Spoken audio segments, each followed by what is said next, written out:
The story of Atlantis begins with one man. This man was Plato, a great thinker from ancient Greece.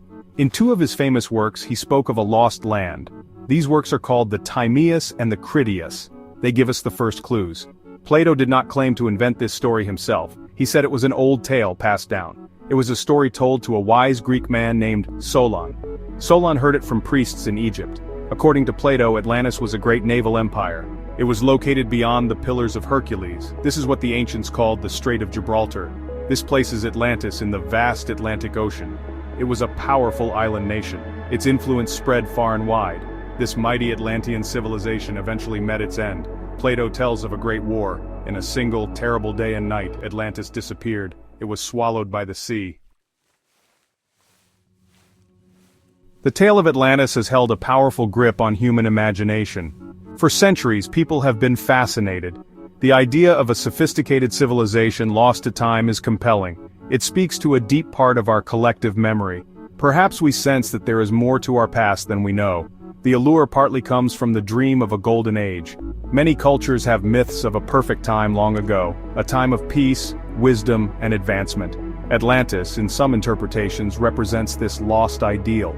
It was a place of wonders before its fall. People imagine incredible technologies and profound knowledge. Could such a place have truly existed? The possibility is tantalizing. The mystery itself is a huge part of the fascination. Because definitive proof is elusive, speculation thrives. Each generation rediscovers the legend. Each person can form their own theories. The lack of concrete answers keeps the quest alive. It is like a great puzzle waiting to be solved. The search for answers becomes a grand adventure of the mind. Plato did not just tell of Atlantis' location and doom, he also described its magnificent capital city. The city was a marvel of planning and engineering. It was built in concentric rings of land and water. These rings were connected by bridges and canals.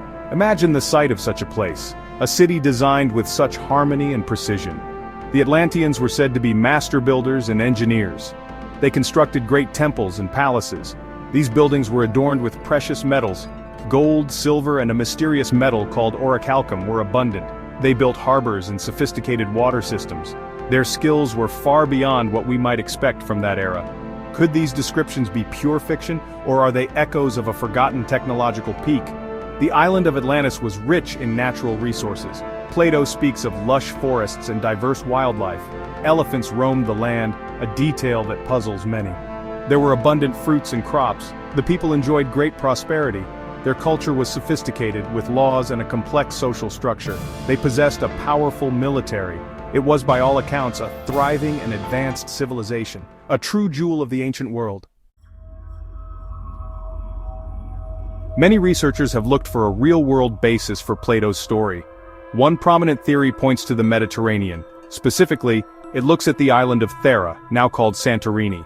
Thera was home to a flourishing Minoan outpost. The Minoan civilization centered on Crete was a powerful maritime culture. They were known for their art, palaces, and seafaring skills. Around 1600 BCE, a colossal volcanic eruption occurred on Thera. This was one of the largest volcanic events in human history. The eruption blew apart a significant portion of the island. It generated massive tsunamis that swept across the Aegean Sea.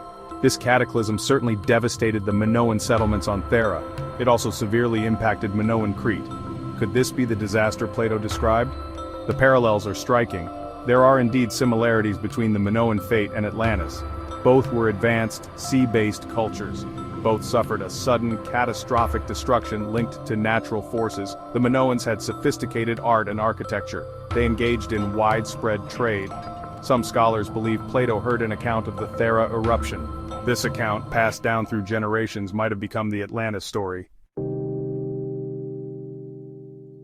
Section 5. Beyond the Pillars: Atlantic and Caribbean Possibilities. Plato was quite specific about one key detail. He stated Atlantis was situated beyond the Pillars of Hercules.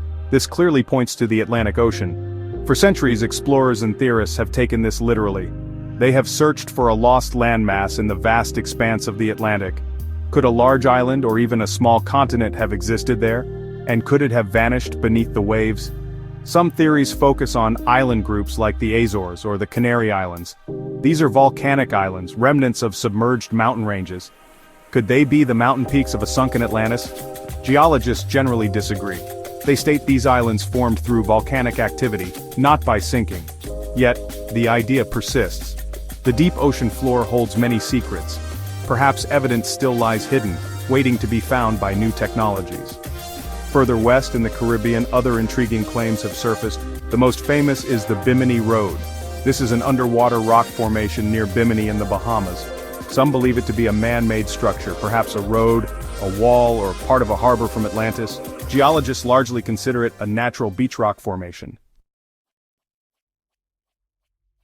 Section 6. Whispers on Distant Shores. Other contenders for Atlantis. The search for Atlantis has not been confined to the Mediterranean or the Atlantic. Many other locations around the globe have been proposed. These theories often involve reinterpreting Plato's words, or they connect Atlantis to local legends and archaeological sites. The quest is a testament to human ingenuity and the desire to connect with a lost past.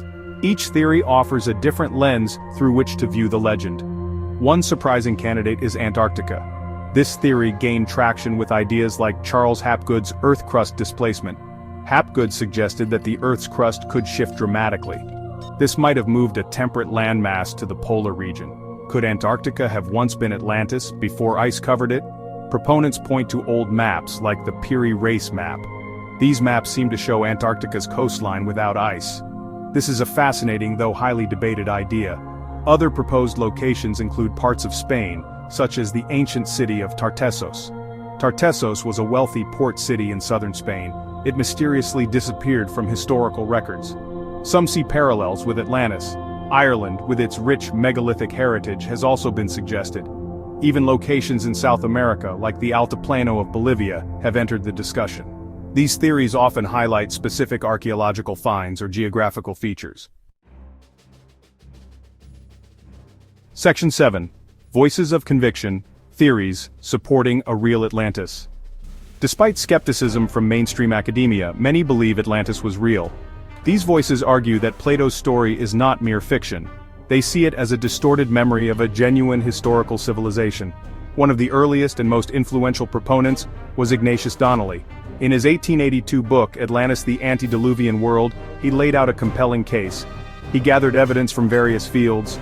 Donnelly proposed that Atlantis was the mother culture of many ancient civilizations. He suggested that survivors of Atlantis spread across the globe. They carried with them knowledge of agriculture, metallurgy, and architecture. He saw similarities in myths, languages, and building styles around the world. He pointed to pyramids in Egypt and Mesoamerica, for example. He argued these were evidence of a common Atlantean heritage. His ideas captured the public imagination. Many supporters of a real Atlantis look to ancient myths and legends. Flood myths are found in cultures all over the world. Could these be collective memories of the cataclysm that destroyed Atlantis? Stories of gods bringing civilization to humanity are also common. Section 8. The Skeptic's Lens, Questioning the Atlantean Narrative. While the idea of Atlantis is romantic, most historians and archaeologists are skeptical. The dominant view in academia is that Atlantis was not a real place, at least not in the way Plato described it. Many scholars believe Plato invented Atlantis. He may have created it as a philosophical tool, a way to explore his ideas about ideal societies and political systems. Plato often used fictional settings and characters in his dialogues. He did this to illustrate complex concepts. Atlantis, in this view, serves as a cautionary tale. It represents a powerful but flawed society. Its war with ancient Athens highlights Athenian virtues. Its eventual destruction serves as a warning against hubris and corruption. The story works perfectly as an allegory. It does not require a literal historical Atlantis to be meaningful.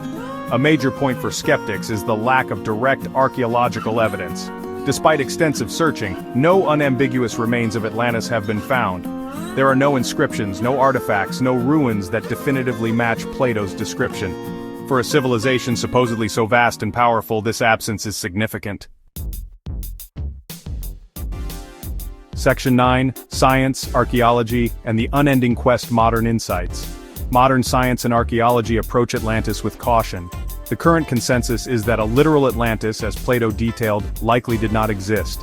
there is no geological evidence for a large continent sinking in the Atlantic Ocean in recent prehistory. Archaeological investigations have not uncovered a lost supercivilization matching Plato's timeline and description. This does not mean all avenues are closed, however. Oceanographic surveys have mapped vast areas of the seabed. Submersibles have explored deep trenches. While these efforts have revealed many wonders, Atlantis is not among them. Geological studies have proposed locations like the Azores or Santorini provide natural explanations. These explanations do not require a lost continent. Science relies on evidence, and the evidence for Plato's Atlantis is simply not there.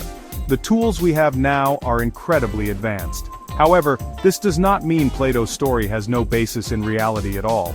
It is possible that the tale was inspired by real, smaller-scale events. Perhaps it is a composite memory of several ancient disasters. Coastal cities have certainly been lost to earthquakes, tsunamis, or rising sea levels. The catastrophic eruption of Thera is a strong candidate for such an inspiration. Memories of the Minoan civilization, or other forgotten cultures, could have been woven into the narrative. The quest for Atlantis therefore continues in different forms.